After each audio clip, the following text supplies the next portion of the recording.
नमस्कार दोस्तों, जैसा कि आप ये देख सकते हैं पहाड़ के कंदराओं के बीच में बहती हुई ये एक मनोरम छोटी नदी, जो ऊंचे ऊंचे टीलों वाले पर्वत के बीच से इन पत्थरों में इनका कलरों का आवाज़ एक मनमोहक दृश्य जो मन को एक सुकून पैदा करता है। वहीं पे आज हम लोग पहुँचे हुए हैं घूमने के लिए।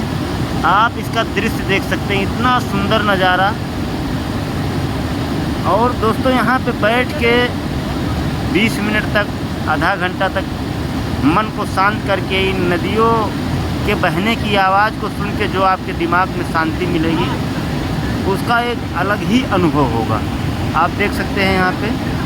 और ये नदी नेपाल से होते हुए अपने इंडिया में प्रवेश करती है और ये एक बहुत ही सुंदर और मनोरम दृश्य है।